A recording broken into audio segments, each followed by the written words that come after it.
Et salut à toi, j'espère que tu vas bien. Aujourd'hui, on va parler encore une fois de la préparation au sport de combat et plus précisément au niveau de la compétition.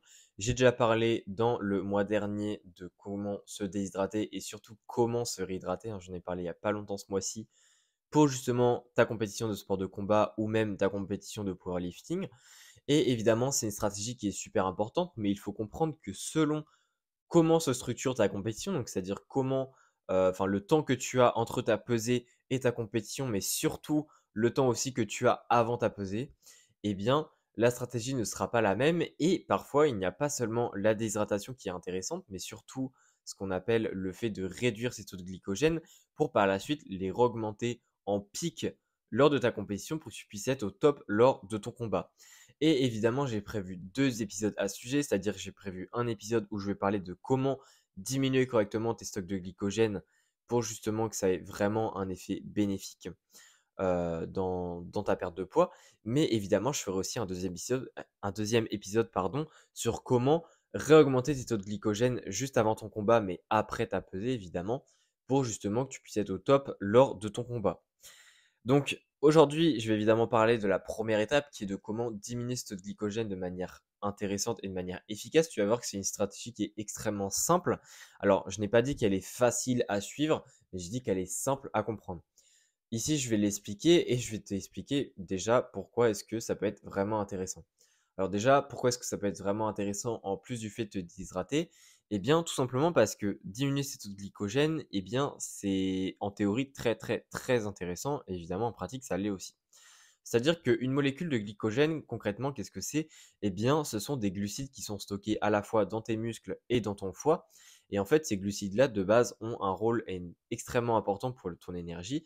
C'est-à-dire que quand tu vas faire un effort sportif ou même un effort tout court, eh bien, tu vas puiser dans ces stocks de glycogène pour justement venir prendre des glucides. C'est-à-dire que le glycogène, c'est une forme de stockage, mais quand ton corps a vraiment besoin d'énergie au cours d'un effort, eh bien, il va convertir de nouveau ce glycogène en glucides et donc il va le prendre comme substrat énergétique en fait tout simplement.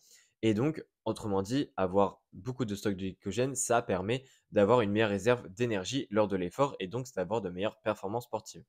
Donc ça déjà c'est super important, mais au niveau de la théorie, ce qui est très intéressant, c'est que 1 gramme de glycogène s'attache en fait à 3 grammes d'eau. C'est-à-dire que si, imaginons, tu as 300 grammes de glycogène dans ton corps, ce qui est totalement raisonnable hein, d'ailleurs pour un adulte lambda, eh bien ça te fait environ 900 millilitres d'eau. Ça te fait, bah, en fait, c'est-à-dire que si tu perds presque ces 300 grammes de glycogène, tu perds plus d'un kilo au minimum. À savoir que ça varie un petit peu selon les personnes. C'est-à-dire qu'il y a des personnes qui ont aussi bien environ 3 grammes d'eau par gramme de glycogène, mais il y a des personnes où c'est bien plus que ça. Ça peut être 5 grammes par personne, donc, enfin par gramme de glycogène. Donc, c'est-à-dire que ces personnes-là vont plutôt perdre 2 kilos si elles ont environ 300 grammes de glycogène à la base. Et en fait, ce qui est vraiment intéressant, c'est qu'au final, tu ne perds pas du poids, donc tu ne perds pas du muscle, tu ne perds pas du gras, parce que tu n'as plus le temps de perdre du gras juste avant ta compétition. Mais en tout cas, eh bien, tu perds quand même 2 kilos en très très peu de temps. Ou du moins, il faut évidemment mettre une stratégie qui est adaptée. Et ce qui est intéressant, c'est que cette perte de glycogène ne va pas engendrer à la fois d'effets négatifs sur ta santé, puisque c'est quelque chose qui va se faire à très court terme, et donc tu vas les reprendre par la suite. Et en plus de ça ne va pas vraiment impacter tes performances sportives, puisque si c'est fait correctement, ça n'aura pas d'impact sur tes entraînements avant ta compétition. Mais surtout, si tu fais correctement la récupération au niveau du glycogène, eh bien, lors de ton combat, de ta compétition, tu n'auras pas du tout d'impact sur tes performances. Et d'ailleurs, au contraire, tu en auras même peut-être des bénéfices. Donc, comment est-ce que tu fais ça? Eh bien, déjà, ce qui est très très important à comprendre, c'est que tu ne vas pas diminuer tes taux de glycogène si tu as très peu de temps entre ta pesée et ta compétition. C'est-à-dire que si tu as moins de 6 heures à 8 heures grand minimum, ce n'est même pas la peine d'y penser et la réhydratation sera largement suffisante. C'est-à-dire que le fait de te déshydrater sera le maximum que tu pourras faire. Mais en tout cas, au niveau du glycogène, si tu as vraiment des temps qui sont plus longs au niveau de la récupération avant ton combat, hein, après ta pesée, eh bien, il faut au moins compter 12 heures facile, voire même vers les 20 heures, etc. Ça reste quand même l'optimal. C'est-à-dire que plus tu attends et mieux ce sera. Globalement, ce qui est important aussi de comprendre, c'est que il ne faut jamais seulement diminuer tes taux de glycogène et ne pas te déshydrater. C'est-à-dire que oui, il y a un ordre à suivre. C'est-à-dire que si tu diminues tes taux de glycogène, c'est que tu t'es forcément déshydraté et il n'y a pas d'autre possibilité. C'est-à-dire que tu ne peux pas dire que oui, tu vas diminuer tes taux de glycogène, mais que tu ne vas pas te déshydrater. J'en ai parlé dans le mois dernier de comment te déshydrater correctement avant ta water cut. Donc, comment te déshydrater correctement plutôt pour ta water cut. J'en ai parlé dans l'épisode numéro 297. Et il est super important de comprendre que quand tu fais ça, oui, tu peux par la suite, si le motif et si la structure de ta compétition te le permet, de faire une diminution de glycogène, mais tu ne peux pas du tout faire l'inverse. Tu ne peux pas diminuer ton glycogène et te dire ah non, non, non, je ne vais pas me déshydrater. Ça ne marche pas comme ça.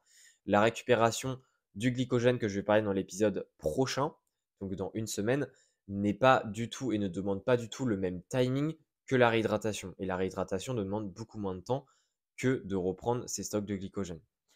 Bon, maintenant que j'ai un petit peu expliqué concrètement les prérequis, on va dire, eh bien, on va parler vraiment du concret. Alors, ce qu'il faut savoir, c'est que pour justement diminuer tes taux de glycogène de manière intéressante, le mieux reste de faire ça la semaine avant ta pesée. C'est-à-dire qu'il faut compter environ une semaine avant ta pesée pour que cette stratégie puisse être vraiment efficace. Il y a des personnes qui décident de diminuer ses taux de glycogène seulement 48 heures avant sa pesée. C'est extrêmement ambitieux et surtout, ça n'est peut-être pas une méthode qui sera vraiment complète. Donc, autant faire les choses bien, mais surtout, autant faire les choses au maximum. Ici, il faut compter au moins une semaine avant ta pesée. Donc, c'est-à-dire que si tu te pèses, par exemple, le mardi, eh bien, il faut au minimum commencer le mardi de la semaine d'avant, voire carrément le lundi de la semaine d'avant. Plus précisément, comment est-ce que ça se passe? Alors déjà, il faut comprendre que on a des besoins environ de 5 grammes par kilo de poids de corps de glucides par jour, qui peuvent aller environ de 7 grammes par kilo de poids de corps par jour en moyenne pour les sportifs d'endurance d'assez haut niveau. Donc si par exemple tu es à 60 kilos, eh bien tes besoins, enfin tes apports journaliers en glucides sont entre 300 grammes par jour et entre 420 grammes par jour. Une fois que tu as cette quantité-là, alors il faut que tu essayes d'estimer, il faut que tu essayes d'estimer un petit peu ta quantité de glucides dans la journée. Donc, c'est-à-dire que, est-ce que tu es plutôt vers 5 grammes? Est-ce que tu es plutôt vers 420 grammes? Si tu as des notions avec les calories que tu sais à peu près, c'est encore mieux. Mais si tu n'as pas vraiment d'idée, je t'invite vraiment à prendre entre 5 et 7 grammes. Donc, tu peux prendre par exemple 6 grammes par kilo de poids de corps.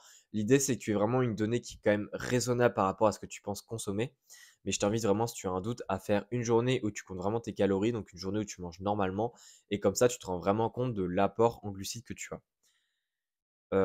Ensuite, une fois que tu as cette quantité-là, l'idée en fait, ça va être durant cette semaine-là, avant ta pesée, ça va être de diminuer par 2 cet apport en glucides tous les jours. C'est-à-dire que si par exemple tu commences, on va prendre un chiffre très simple, tu manges 400 grammes de glucides par jour à J-8. Pourquoi J-8? Bah parce qu'on est le lundi et que c'est le mardi de la semaine d'après. Et tu verras pourquoi J-8 c'est encore plus intéressant que J-7. Eh bien là, l'idée en fait, c'est que le mardi, eh bien, tu passes directement à 200 grammes de glucides. Donc, tu divises par 2. Ensuite, le mercredi, tu vas passer à 100 grammes. Ensuite, le jeudi, tu vas passer à 50 grammes, etc., etc., etc. Alors, tu vas vite te rendre compte que tu vas très, très vite diminuer en glucides dans ta journée. C'est totalement normal. Encore une fois, c'est quelque chose qui va se faire à court terme, c'est-à-dire que tu vas avoir un apport qui va être très faible en glucides pendant seulement quelques jours, même pas une semaine, parce qu'au final, le temps de diminuer, eh bien, un apport qui sera vraiment très faible en glucides sera seulement sur 4-5 jours en moyenne. Et donc, en fait, le fait de diminuer énormément tes glucides, ça va faire que ton corps ne pourra plus faire de stockage de glycogène. Mais évidemment, vu que tu as un entraînement qui continue à côté pour te préparer à la compétition, eh bien, tes stocks de glycogène continueront à diminuer. Donc, au final, tes stocks de glycogène vont être totalement inexistants presque à la fin, et plus précisément le jour de la pesée. Ce qui est important à comprendre, c'est que oui, tu divises par 2 tous les jours, donc du lundi jusqu'au mardi, c'est-à-dire le jour de ta pesée. Mais ce qui est super important, c'est que dans tous les cas, le jour de ta pesée, tu ne consommes pas de glucides.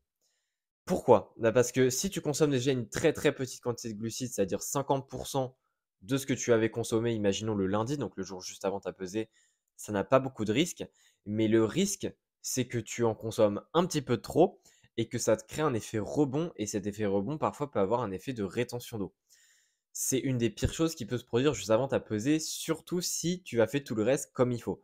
Donc moi, ce que je t'invite vraiment à faire, surtout que les pesées, généralement, c'est le matin, eh bien, c'est de ne pas du tout consommer de glucides avant justement ta pesée. Donc ça, c'est super, super, super important. C'est-à-dire que même si le jour avant ta pesée, tu es par exemple à 10 grammes de glucides, eh bien, tu vas pas te dire que le jour de ta pesée, tu vas prendre 5 grammes de glucides. Non, non, non. Là, ce qui est vraiment super important, c'est de ne rien prendre avant ta pesée. Encore une fois, après ta pesée, tu pourras prendre des glucides, on va en reparler, et évidemment, tu en prendras beaucoup, parce que l'idée, c'est de refaire tous tes stocks de glycogène en moins d'une journée, ce qui est souvent la durée entre ta pesée et ta compétition. Mais voilà, là vraiment, je t'ai expliqué la stratégie. Alors, c'est extrêmement simple, tu as juste à faire un petit tableau, tu as à faire un petit peu des calculs, tu as juste à connaître ton apport journalier de base et tu as juste à diviser par deux pour chaque jour avoir ton nouvel apport et suivre ça sur une semaine et tu verras que ce sera très très efficace et que tu perdras environ, alors on estime qu'on peut perdre environ 4% maximum de ton poids de corps si c'est vraiment fait correctement. Encore une fois, sur une semaine, ça peut vraiment te permettre de perdre 4% de ton kilo de poids de corps, alors que les personnes qui le font sur 2 jours, il ne faut pas vraiment espérer un pourcentage aussi élevé en aussi peu de temps. En tout cas, j'espère que cet épisode t'aura plu. Encore une fois, je vais parler de comment refaire tes stocks de glycogène. J'en parle dans une semaine parce qu'évidemment, c'est super important si tu veux faire correctement les choses. En attendant, si tu veux vraiment avoir un suivi qui est précis, c'est-à-dire à la fois que, ok, tu diminues tes stocks de glycogène de manière intéressante, mais surtout qu'à côté, tu te déshydrates aussi correctement et que les deux viennent pas s'impacter, etc. Je t'invite vraiment à m'envoyer un message, que ce soit sur Instagram, par mail, pour que tu puisses avoir un suivi personnalisé au niveau de ton alimentation et optimiser justement ta catégorie de poids tout en ayant une énergie au top lors de ta compétition. Envoie-moi un message et on parlera de tout ça.